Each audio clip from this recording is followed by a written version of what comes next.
1971 War, Why India Didn't Finish the Job, The POK Mystery। 93,000 Pakistani soldiers ने surrender किया, नया देश बांग्लादेश बन गया और पाकिस्तान घुटनों पर थे।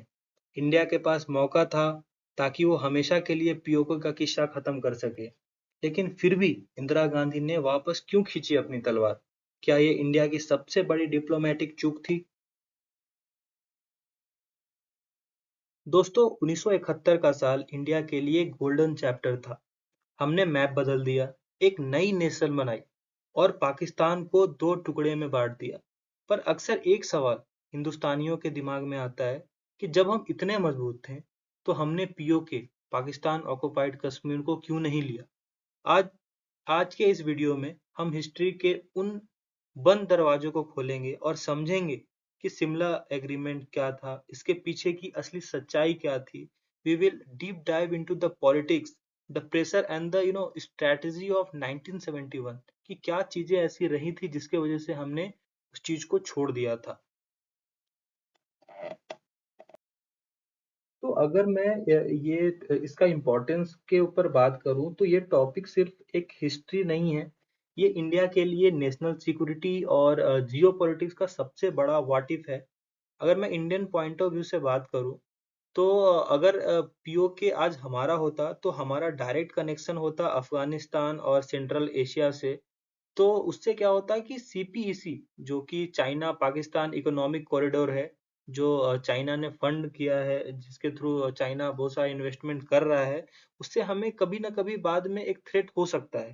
बिकॉज चाइना का हिडन एजेंडा यही है कि वो एक रोडवे बनाना चाहता है जिसके थ्रू वो हमें कभी ना कभी थ्रेट करे। अगर मैं ग्लोबल इम्पैक्ट का बात करूं तो पीओके का इशू आज भी यूनाइटेड नेशन में गूंजता रहता है। ये एरिया टेररिज्म का हब बन चुका है, पूरे वर्ल्ड की पीस को अफेक्ट करता है। इस वीडियो को देखना इसलिए जरूरी है ताकि आप समझ सकें कि बैटलफील्ड की जीत कई बार टेबल पे कैसे बदल जाती है।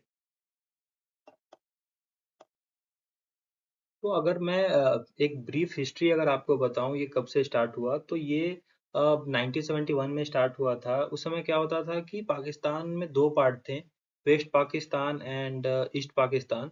तो बिकॉज कि पाकिस्तान ने खुद के इंटरनल लोगों के द्वारा वहाँ पे कुछ internally war like situation create हुआ, जिसके वजह से कुछ जो लोग थे वहाँ के, कुछ नहीं अगर मैं काउंट में बताऊं तो करीब 1 करोड़ से ज्यादा लोग थे जो कि वहां से रिफ्यूजी की तरह वो इंडिया में चले आए थे। तो बिकॉज ऑफ दैट बार बार क्या होता था कि कुछ ना कुछ वैसा मोमेंटम बना होता था। तो उसको न्यूट्रलाइज करने के लिए इंडियन गवर्नमेंट, उस समय नया नया इंदिरा गांधी का सरकार बना था विथ फुल मेजोरिटी। तो उन्होंने सोचा कि एक नया स्टेट बना दिया जाए बांग्लादेश, क्योंकि ये जो बार बार का ऐसा प्रॉब्लम है इससे हमें सॉल्व करना है। तो उस समय आपने जो मूवी देखा होगा जनरल सैम बहादुर, तो उनका इन्वॉल्वमेंट हुआ, उनसे बात हुई, उनको बुलाया गया। तो फिर हुआ कि नहीं, हम अभी फाइट नहीं करेंगे, हम कुछ दिन 6 महीना 7 महीना वेट करके उसके बाद फाइट करेंगे। फिर फाइनली हमने फाइट किया। तो एक जो जीत हम बोलेंगे वो हमने बहुत अच्छा जीत वहां पे जीता था। वहां पे हमने 93,000 शोल्डर को सरेंडर करवाया था। अगर मैं लैंड वाइज बात करूँ तो 15,000 स्क्वायर किलोमीटर का लैंड हमने उनसे उनका कैप्चर कर लिया था। तो उस समय लोग सोच रहे थे कि इस ये बहुत अच्छा हमारे लिए एक अपर हैंड है, जिससे कि हम अपना जो पीओके है वो उनसे रिलीज करवा लेंगे। तो अगर अब मैं अभी करंट सिचुएशन की बात करूं तो आज के डेट में पीओके एक फ्रोजन कॉन्फ्लिक्ट जोन है। इंडिया इसे अपना इंटीग्रल पार्ट मानता है, जबकि पाकिस्तान इसे आजाद कश्मीर कहता है, जो कि सिर्फ नाम का है। करेंटली चाइना यहाँ पे बिलियंस ऑफ डॉलर इन्वेस्ट कर रहा है विथ नेम ऑफ सीपीईसी, जैसा मैंने अभी पहले बात किया, China Pakistan economic corridor. India her international platform पे इसका विरोध कर रहा है क्योंकि ये इलीगल ऑक्यूपेशन है। बट 1971 का वो फैसला आज भी हमारी बॉर्डर सिक्योरिटी और दोनों इन्फिल्ट्रेशन प्रॉब्लम की जड़ बना हुआ है। तो अगर मैं कुछ ड्रॉबैक्स की बात करूँ तो 1971 में पीओके ना लेने के कुछ बड़े नुकसान जो हम आज भी झेल रहे हैं, उसमें से एक है the Shimla agreement trap. Indira Gandhi और जुल्फिकार अली भुट्टो के बीच एग्रीमेंट हुआ था। इंडिया ने 93,000 सोल्जर छोड़ दिया और जीती हुई जमीन लौटा दी, इस उम्मीद में कि पाकिस्तान कश्मीर इशू को बायलैटरल मतलब आपस में सॉल्व करेंगे।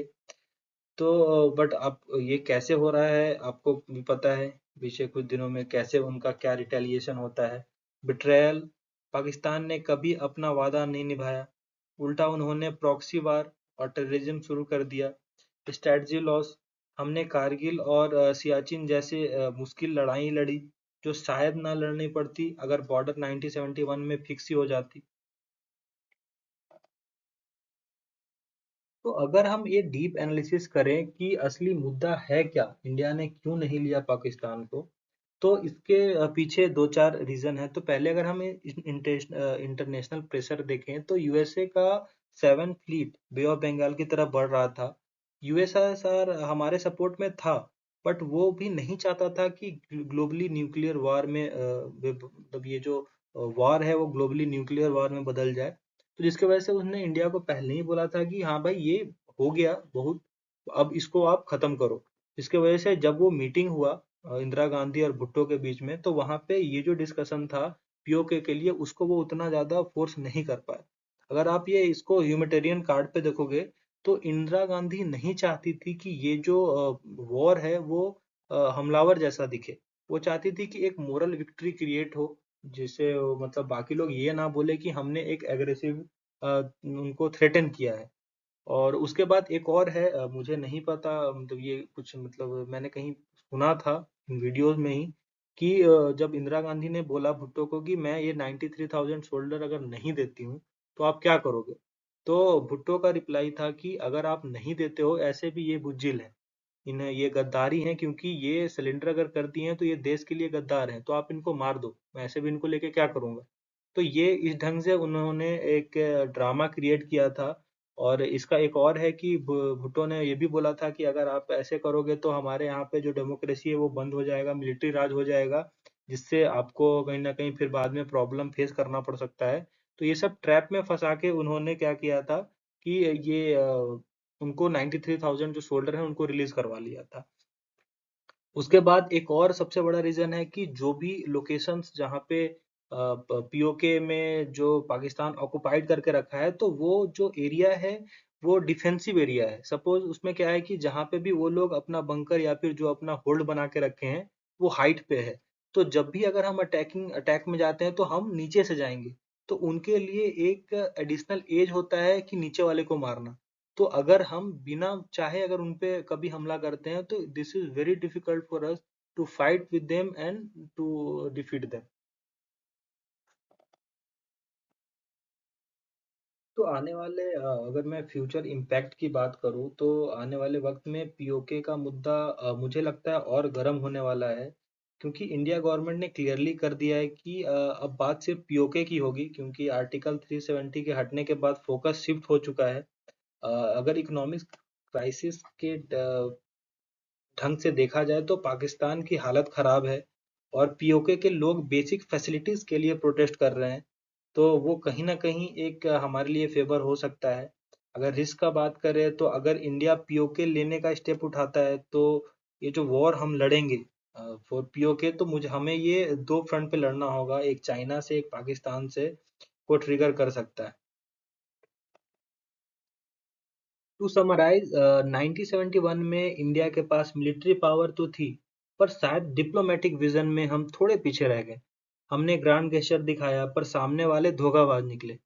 हिस्ट्री हमें सिखाती है कि जंग सिर्फ मैदान में नहीं बल्कि कलम और दिमाग से भी जीती जाती है। 1971 की जीत महान थी, पर पीओके का ना मिलना एक ऐसा कसक है जो हर एक इंडियन के दिल दिमाग में हमेशा रहेगी। आपको क्या लगता है, क्या इंदिरा गांधी को 93,000 कैदियों के बदले पीओके मांग लेना चाहिए था, या उस वक्त का फैसला सही था? अपने व्यू कमेंट में जरूर बताएं। वीडियो पसंद आई हो तो लाइक करें और ऐसे ही डीप डाइव एनालिसिस के लिए चैनल को सब्सक्राइब करें। मिलते हैं अगले वीडियो में। Thank you so much.